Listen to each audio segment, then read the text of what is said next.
Thanks so much, Martin. Also to Anya and to the whole team here at the Institute. It's so good to be back in Cologne. In a previous life, I used to live in Bonn and work in Cologne, but that was back in the 90s. I used to work at the Maritime Hotel briefly. So it's great to be back. It's six degrees in Melbourne at the moment. The infamous Melbourne winter is in full swing, so it's good to take a break. I won't complain about the heat at all. So that's the title. I'll now time the talk so that it won't go on forever. Liberal Democracy and the Global Culture Wars, a Media Anthropological Perspective. Now, this story starts in the inner suburbs of Melbourne. Some of you will know East Brunswick, that part of the world.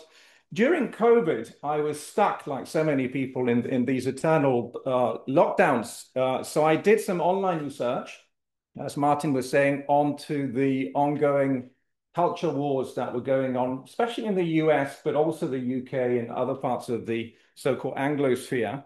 It wasn't conventional anthropological research because I didn't actually go to the US or the UK, which were the heartlands of the anti-woke movement. I ended up focusing on the so-called anti-woke movement, i.e. public figures who were opposing what they saw as the rise of social justice activism.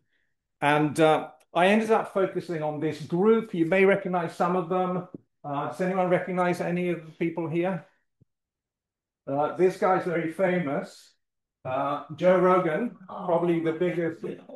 You do remember you do recognize Joe Rogan, probably the biggest podcaster in the world. Some say there's also Sam Harris, who started as a new atheist. In fact, the reason I ended up doing these people is that many years ago, when YouTube started, I started paying attention to Sam Harris and other so-called new atheists, not because of any great theological insights. There wasn't really much theology going on, but it was quite entertaining. And thanks to the algorithm, although I'm not sure thanks is the best word, I ended up looking at these mostly right-wing public figures. All these are based in the US, but there are quite a few of them in the UK and other Anglo countries. I ended up looking at studying this kind of scene online. Jordan Peterson, many of you will recognize the Canadian psychologist Jordan Peterson, who opposed phenomena such as Black Lives Matter or the transgender activist movement. And I just followed people online. I collected open source materials. I didn't hack into anyone's private accounts. I was just working with what I like to call open source ethnography, public materials that are there for the taking. There's a lot of rich stuff that you can collect from the comfort of your apartment and for free, or well, quite cheaply. So the result was this book, The Anthropology of Digital Practices, which Martin just mentioned, where I'm trying to look at the effects of new media practices and how they created this new world, how podcasting, YouTubing, tweeting, and so on created the anti-woke movement led by Jordan Peterson and others. I was supposed to be studying digital practices, but I ended up looking at other media stuff as well, other media things, including media events, media frames, online personas, and so on. That was derived inductively from the process of following people online. I didn't set out to study, for example, media frame, how Ukraine is being framed or how COVID was framed.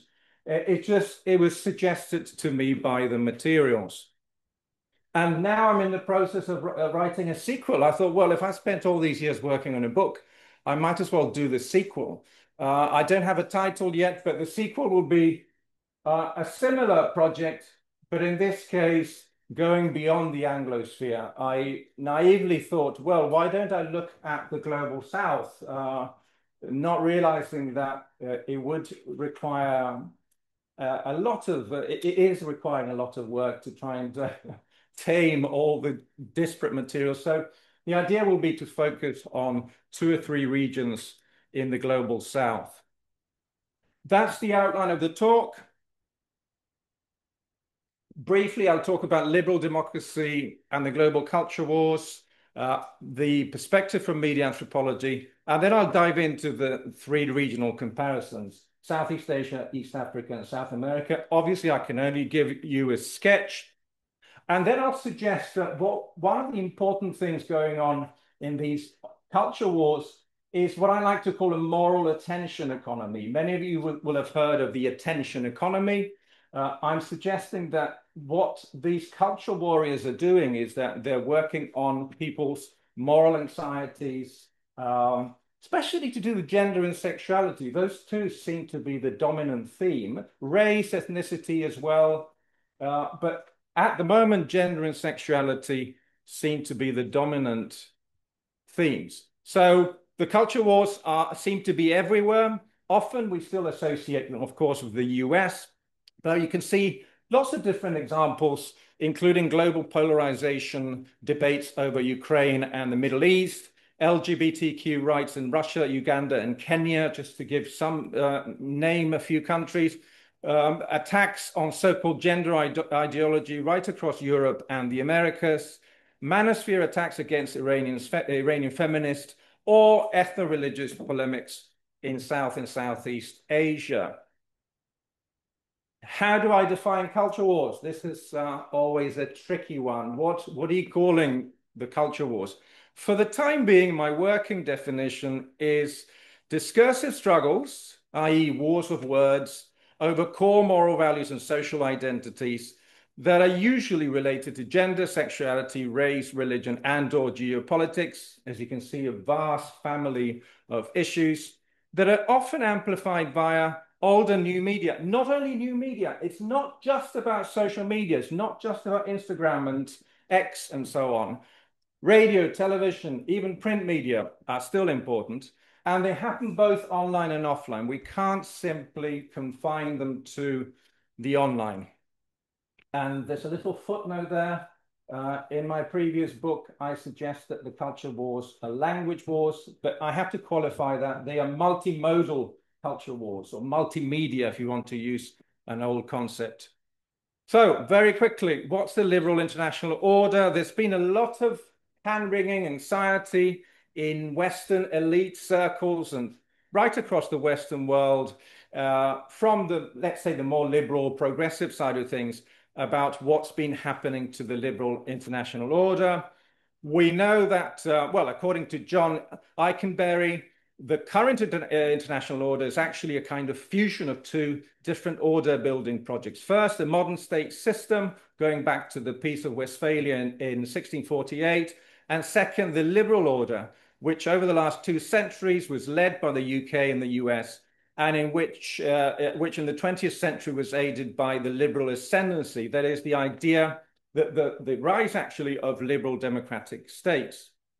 But what we've seen since the early 2010s is rising powers, authoritarian powers like China and Russia, but also what seems to be declining support for the liberal international order in the West.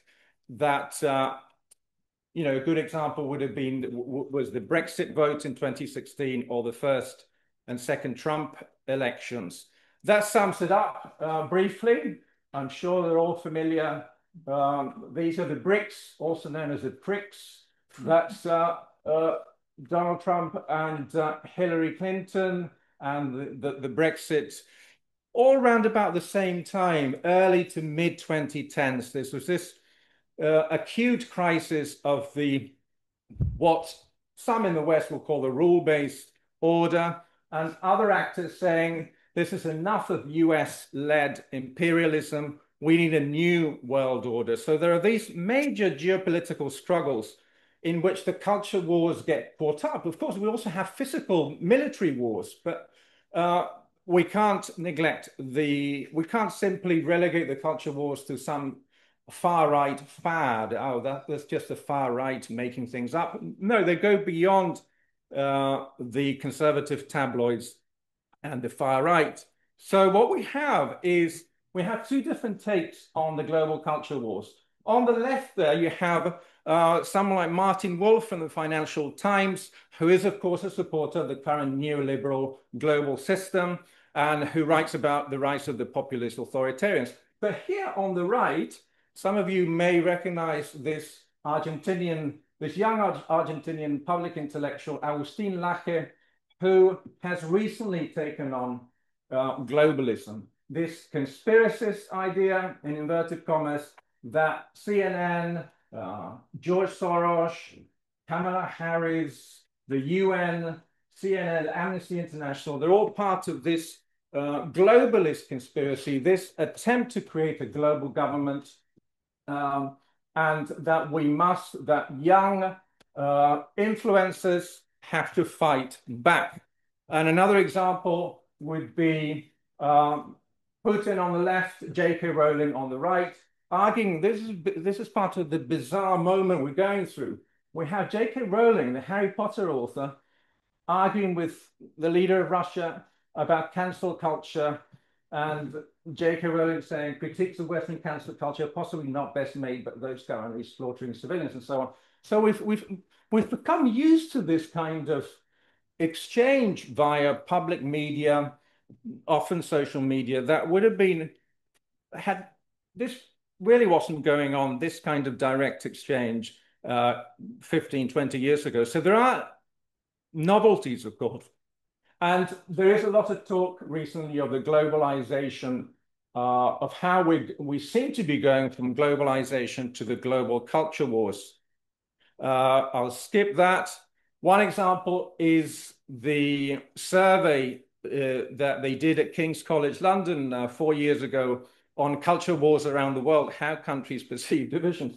Here, one of my favorite, the UK is top of the world for once.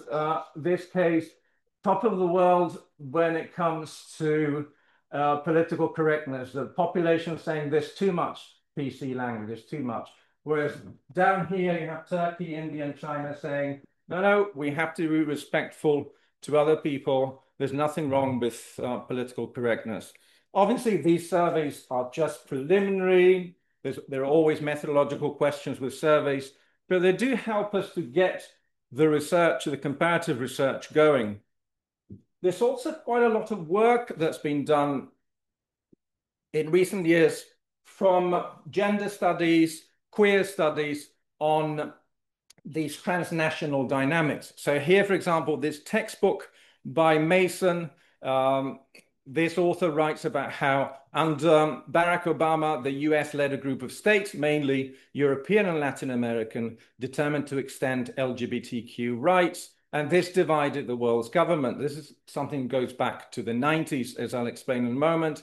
A coalition led by Russia and the Islamic bloc claimed that such rights went against the traditions and had no basis in international law. So the so-called new global right is often using the language of human rights and international law to fight back against what they see as the advance of progressivism, women's rights, gay rights, etc.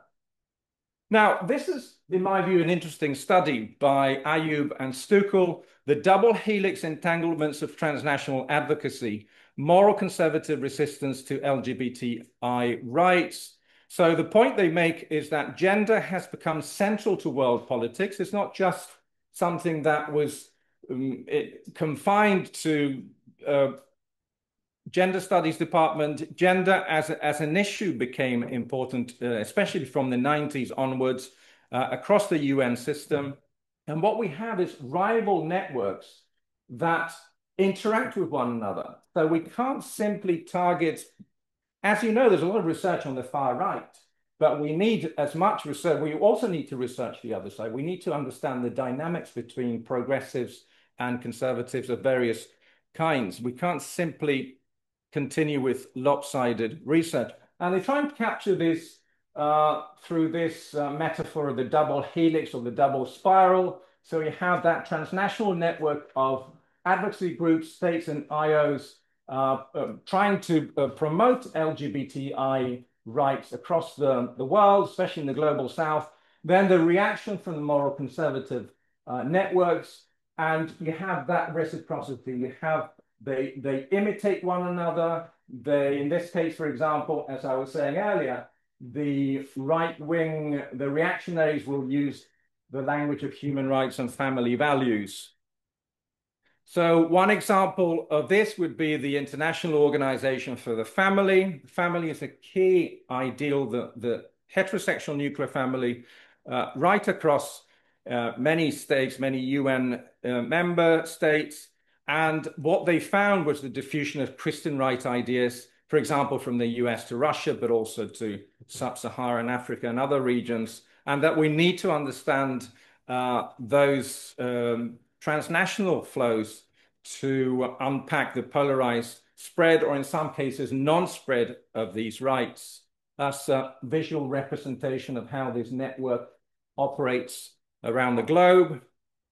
And for example, the WCF builds regionally based networks where allied front figures who act as spokespeople for the Natural Family Campaign include someone like Alexei Komov, who's a director of external affairs of the Russian Orthodox Church, or Teresa Okafor, who is director for the Foundation of African Cultural Heritage. Have these conservative figures heavily networking, and with, to my surprise, Spain as one of the hubs. Spain has become quite a hub between not only Latin America and Europe, as you'd expect, but these far-right groups, including Vox, is connected, according to this investigation, to the Russian oligarchs. And these are two really important organizations, Asteroid and Citizen Go. Citizen Go is the global version. They have an office in Nairobi, for example.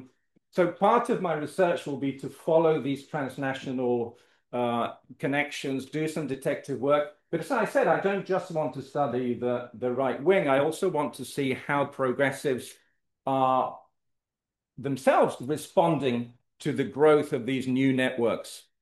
So here's an example of thinking about these things through the double helix idea. I just mentioned Teresa Okafor. According to this hashtag campaign, to the human rights campaign, she has compared the LGBT movement to the terror group Boko Haram. So that's the progressive side of this public figure. And this is, of course, the conservative side. The framing, of course, of who this person, this public figure is very important. And I think we need to keep in mind the framing, how the different camps, two or more camps, are framing the same public figure or the same public issue. So what's a media anthropological perspective?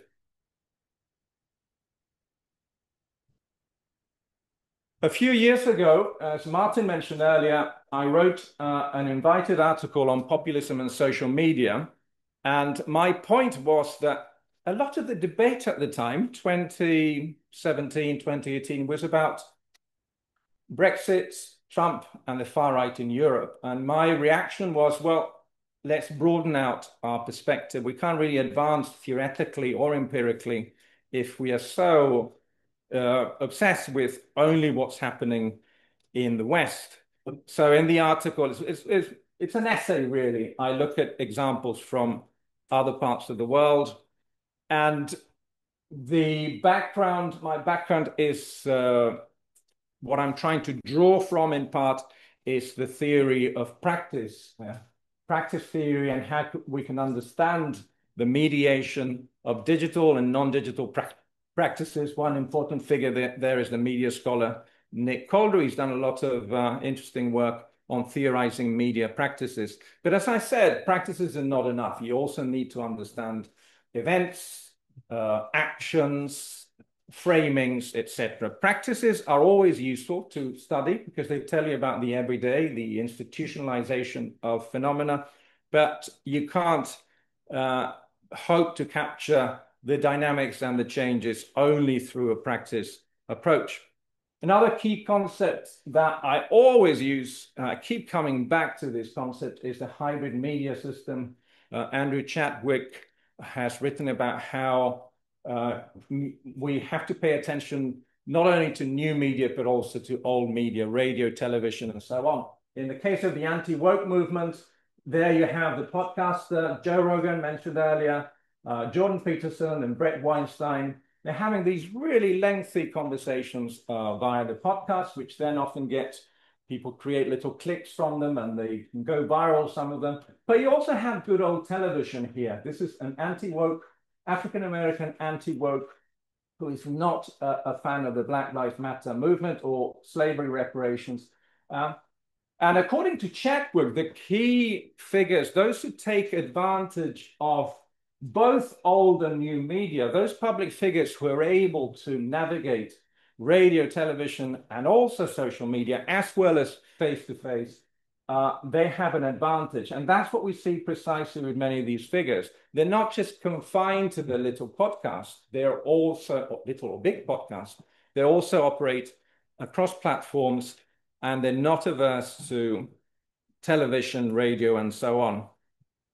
So the attention economy is one of the other key concepts I'll be working with. Most of you will know, this is, by the way, published in 1997. That was quite prescient back then. Michael Goldhaber make the point that what counts most these days is what is most scarce, namely attention. The attention economy brings with its own kind brings with it its own kind of wealth, its own class division, starts versus fans, and its own forms of property. Success will come to those who best accommodate to this new reality. So you have to be good working across platforms, working across media, but you also have to be good at grabbing the attention of your public. This would be a good example. This slide is actually much more useful than this one. This is just too much text and so on, but this sums it up very nicely. Pay attention to me. And there are also media continuities and changes. We can see that cartoons are still used. We have so many different forms of media that, again, it would be a mistake to reduce everything to podcasts or to TikTok and so on. We have a vast richness, and there are continuities as well as changes. My suggestion is that what we call current affairs are often recurrent affairs, unfinished cultural and political business, issues that haven't been resolved, and that these culture warriors exploit for their own purposes. So very quickly, my 3 regional examples, just to give you an idea of where I may be going in the next year or two. What I'm hoping to do is a 2-tiered research strategy. I'm already not just hoping, but I'm already on this path. So I'll be looking both at those global transnational flows of people, words, issues, viral videos, and so on, and how they circulate quite unevenly, because you have powerful hubs. Some places, some states are more powerful when it comes to producing this kind of content and circulating it than others. The US, of course, for the time being, remains without a doubt the numero uno, the top player when it comes to churning out an endless supply of moral outrage. The UK, also known as Turf Island, has a lot of content to do with the trans activism versus anti-trans activism. There's Russia, of course, China, the Vatican. We'll talk about the Vatican in a moment. The Vatican, many roads, not all roads, but many roads lead back to Rome, just like they did during the old Kulturkampf here in other parts of Europe in the late 19th century. The Vatican is still a very important player. Spain, as I said, is a hub. Argentina projects a lot of culture war craft across Latin America, and then some of the key Middle Eastern players. And in addition to following these transnational or global flows, I'll be focusing on 3 or 4 regions in the global south. I'll be obviously relying on mostly secondary research. I'm not going to spend 20 years doing field work in 20 countries. I'll do what I can and I'll be collaborating with colleagues as well in different places. We have a special issue that we're working on at the moment. And I'll be looking at how these flows are selectively appropriated within unique political cultures and hybrid media systems. I'll skip that. So if you look at some of the work that's been done on the 19th century culture wars in Europe, the secular Catholic conflict, as they call it here, you'll find that in this book by Clark and Kaiser, there are these 12 essays that look at the struggle that broke out between secular and religious forces in late 19th century Europe. They highlight the role of transnational forces. It's not just about Germany, and it's also, they look at Europe as a common political cultural space. That's exactly what I want to do with Southeast Asia, with Latin America, and with East Africa. Try and understand regional and sub-regional culture wars. So Southeast Asia has its own ASEAN organization, the Association of Southeast Asian Nations. It's a common political cultural space, highly diverse, of course, far less integrated than the EU, with various subspaces and countries. Here, a very useful entry point is some work that's been done by Daniel Goh from Singapore, former politician, who's written about the racial culture wars in Indonesia, Malaysia, and Singapore. As Martin mentioned earlier, I've done long-term research both in Malaysia, East and West Malaysia, as well as in Indonesia. And what this author argues is that these are, of course, ethnically and religiously diverse countries, and during those post-colonial years, those post-colonial decades, they managed to to create these multiracial compacts to counter the legacies of colonial racism and to try and pursue these inclusive nation-building projects under authoritarian conditions. That was the early decades after independence.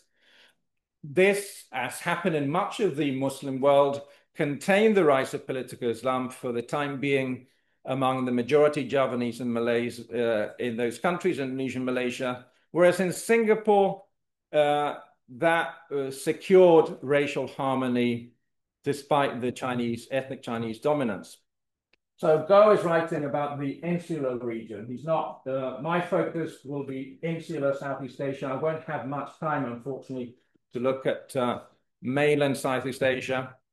So what happened after the Asian financial crisis in 97 and the democratization of the public sphere with the internet have led to the decline of the multiracial compacts and the emergence of culture wars between conservatives and progressives over that particular nation's values and future.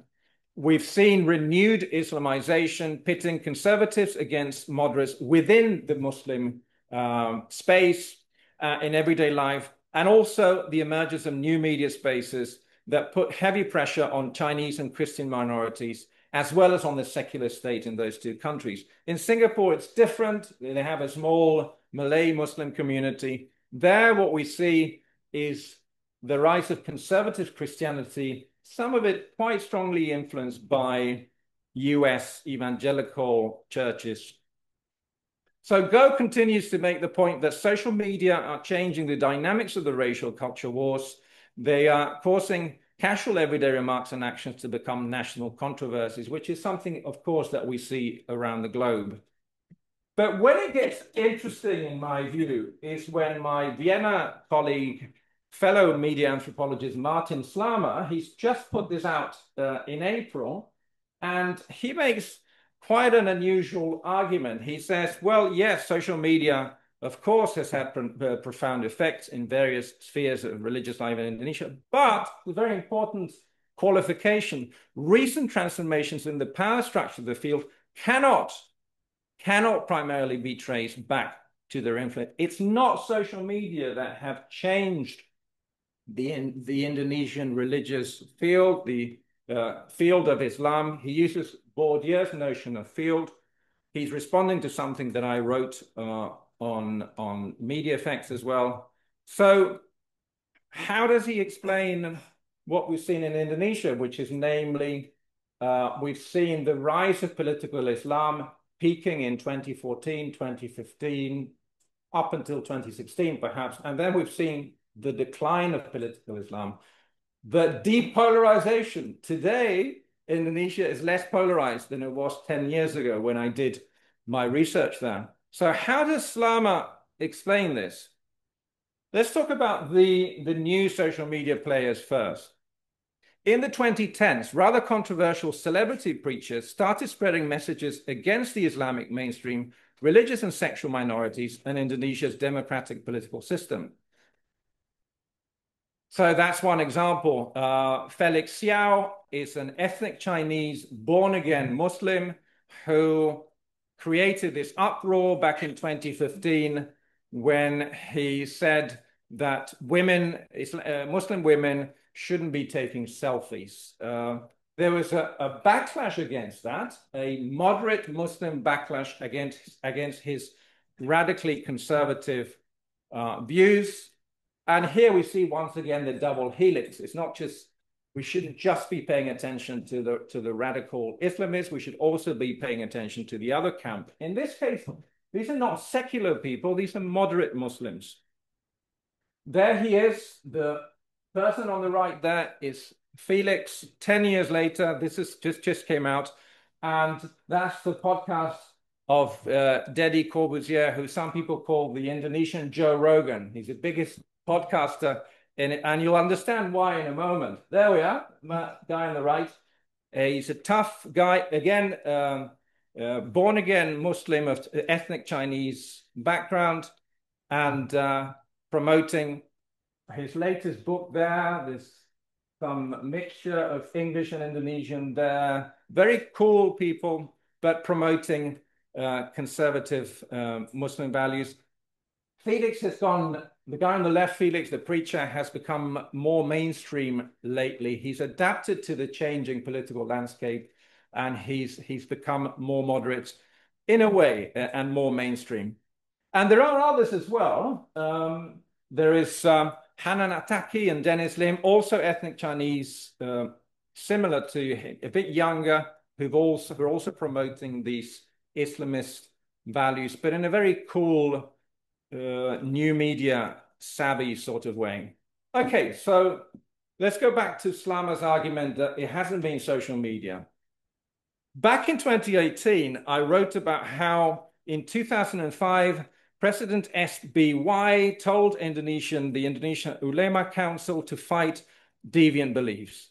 Then came a fatwa against secularism, pluralism, and liberalism, also known by the Indonesian word syphilis in English.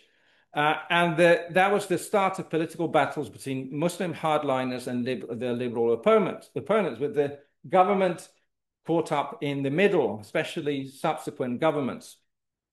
But then came Jokowi, the man on the right there, President Jokowi, started a fairly long process of pushing back against the political Islamists. In 2017, they banned Hizb ut-Tahrir Indonesia, which is very strong in London and the Middle East and other parts of the world. He also created a new agency for the national interfaith ideology to counter Islamism. In 2019, President Jokowi chose the conservative cleric Maruf Amin as his running mate, boosting his Islamic credentials. 2019, the Ministry of Religion introduced being religious in a moderate way. And finally, well, not finally, but from this particular period, the Islamist vigilante group, the FBI, was banned. In other words, the state was clamping down on the rise of militant Islamism. Social media had their effects, but according to Slama, they weren't quite transformative. There were more changes than transformations. Jokowi government revamped the interfaith state ideology and promoted moderate variants of Islam via repressive means. Be moderate or else. I'll skip that. So that particular movement, the 212 movement, was on the brink of a transformation. They could have, in a counterfactual universe, it's logical to assume that they could have taken eventually power through democratic means. It's not an unthinkable thing, but they were unable to replace the long-established heavyweights, the more institutionalized Muslim organization. So I'm suggesting that perhaps what we're seeing here, and certainly in other countries, is polarization and depolarization as a kind of pendulum. There will be phases in a political system where things are getting more polarized, where culture warriors are out there dividing people, but there will be other phases, and in some cases, it will be largely up to the states. This will vary. This obviously needs more research. And polarization, depolarization is also to some extent happening from below. There's a long history in Indonesia of interfaith initiatives. This is a recent event that happened just a few weeks ago, trying to bring together the different faiths. Okay, so very quickly, let me jump to East Africa. East Africa, incidentally, this study by Sebastian Elischer works very well with Slama's analysis, because what this author suggests is that some African states have managed to counteract their own homegrown jihadi Salafism more than others. Uganda, for example, has done much better than Kenya. And what the article suggests is that we need to look at the organizational playing field in which Islamic activity manifests itself. And the argument is that states with institutional regulatory mechanisms in this Islamic sphere, state-led National Islamic Association, can counteract jihadi propaganda and recruitment. The Indonesian case is a bit different because there wasn't that much jihadi activity, but the same kind of argument could be applied to the more to non-violent political Islamism. I'll skip that just to say that if you look at the rise of violent jihadi Salafi activity in sub-Saharan Africa up until 2023, it's gone up quite considerably. But the top diagram there is Uganda, which, in fact, Idi Amin, some of you will remember the dictator Idi Amin, who was a Muslim, he managed to co-opt and keep within the state remit the Islamist groups. So there haven't been attacks, whereas in Kenya, the government in Kenya stayed out of the Islamic sphere, and a lot more violence has happened. But the real culture battles happening in East Africa, not so much to do with Islam, they're much more to do with Christianity.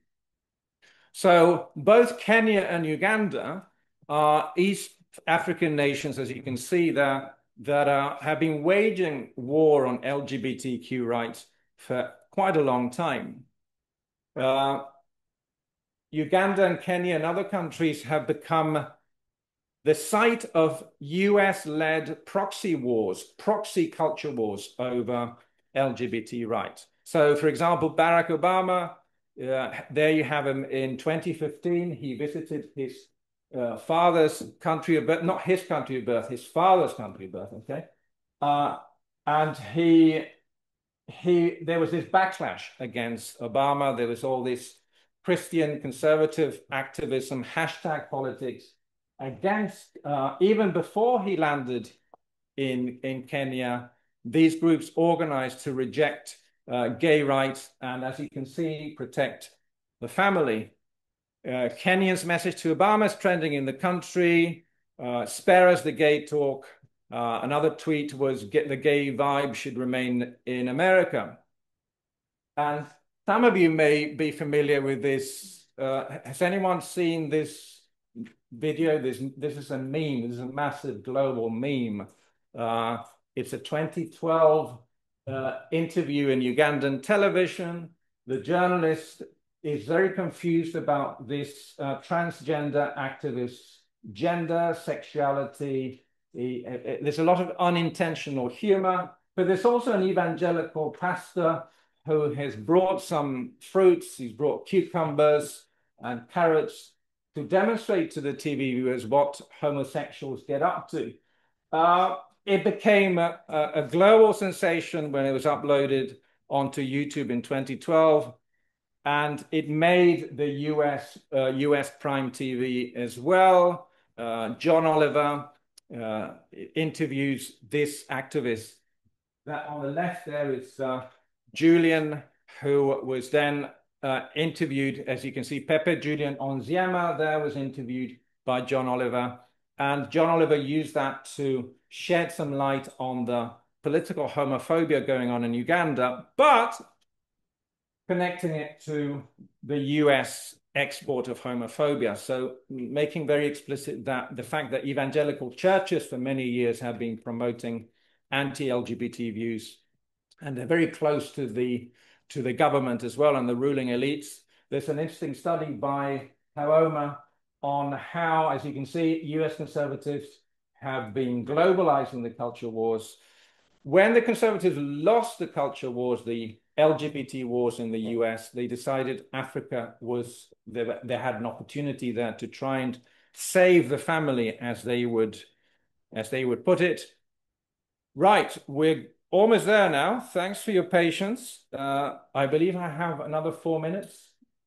So I'm just going to take 4 or 5 minutes to come to a conclusion. Apologies to my South American colleagues if this is very brief. I've been following characters such as Agustin Laje, and I've been to Peru 3 times. It was in Peru that they told me about this Argentinian conservative influencer, and that's what got me started. Because we go down rabbit holes as well. We researchers, once we find something, we're interested, at least the way I do it, because I'm not being funded. Because I'm not funded, I can do whatever I want. That's the advantage. So in this case, I followed this character, and that led me to other right-wing influences. But as I said, I don't want to neglect the progressives at all. So as you can see there, el complejo mapa político de América Latina con una izquierda dominante. At the moment, there's this pendulum, going back to the idea of pendulum. We have periods where the left is dominant and periods where the right is dominant. In Southeast Asia, nobody talks about the left and the right. There is no left, supposedly. Well, some in the Philippines, but most of maritime Southeast Asia, socialism, communism are not even socialism are acceptable terms. Whereas in Latin America, there's still this old discourse about the left versus the right. In Latin America, as in Eastern Europe, alternative discourses on gender equality and human rights coincided with the democratization processes of the 90s. What we saw in the 2010s was the acceptance of same-sex marriage in several countries in the region, major collective mobilizations against sexism and sexual violence, and the legal recognition of abortion. As a reaction to that, we saw these anti-gender movements that have become more and more active. And as I said, the road in this case leads all the way back to Rome. The terms gender ideology, gender theory, and anti-genderism can be traced back to John Paul II's Catholic Church and its insistence on the difference between the sexes. By coining the term gender ideology, the Vatican was responding to the rapid changes around gender equality and LGBT rights in the 90s, especially what happened at the UN Cairo conference. So they managed to block the idea, the notion of gender from some of these key documents. Now, Jose Founders has done some terrific work on, as you can see there, the geopolitics of moral panic, how Argentinian neoconservatism is part of that genesis of, is working on this idea of gender ideology. Under the umbrella of gender ideology, these right-wing influencers, they put a lot of stuff that has negative associations to a conservative mind, communism, socialism, subversion, and so on. This has been covered by some of the progressive media, La Batalla Cultural, they call it the cultural battle, not the culture war. Hate and election lies are poisoning Spanish language YouTube. And what Founders does is a very interesting historical analysis of the 3 waves of neoconservatism in Latin America. The current wave that started in the 2010s, you see here identities, right-wing and extreme right-wing identities emerging, and there's this anti-progressive, anti-communist agenda. Whereas back in the 90s, you had those strange bedfellows, you had those Catholic, evangelical, and secular alliances. There's some of that going on still today, but they tend to downplay the religious side of things now. It's more about fighting those feminazis, fighting these los zurdos, no, los zurdos, these left-wing. What's the American expression? Libtards. The Americans use the word libtards. The stupid left with very strong language. And the top figure is this man I mentioned earlier, Agustin Laje, in his late 30s. Back in 2023, already had 1.7 million followers on YouTube, also strong presence on other platforms. So what Agustin Laje does is that he writes books, he promotes his books, he goes on the circuit, he does lots of events up and down Latin America. So again, it's not just an online filter bubble, it's also direct presence, and he hangs out with elites when he goes to those countries. He spends time with the intellectual elites and the political elites, economic elites as well, who are sympathetic to this right-wing response to the progressives. He's very close to the Argentinian president, Javier Milei. He's a kind of culture war guru to Milei. And as you can see, he's on TV here. Television, once again, radio, television is still important. His latest bugbear is globalization. This anti-globalization thing has been going on in North America and Europe for some time, but it's relatively new to Latin America. And he's borrowing, I think, a lot of ideas from the North to promote this moral panic against global domination. That's a youngster who's now coming up. So very quickly, to conclude, you will remember that I defined today's culture wars as discursive struggles over core moral values and social identities. So I'm suggesting that these people, including Agustin Laje and Felix Xiao and company, up and down the global south, they're monetizing moral outrage. They are what Stanley Cohen, who coined the idea of moral panics, the moral entrepreneurs, or moral attention entrepreneurs, to be more precise. They're very good at drawing our attention and keeping us there, clicking and liking their material. They're fighting multimodal language wars. All communication is multimodal. We use language, gesture, posture, and other nonverbal modes often. So let's not neglect the hand here, the facial expression. Let's not forget in these interactions the importance of nonverbal language, the cucumbers, etc., that are part of the what Alfred Gell would call the personalia, or the props. You can see them as props in a performance.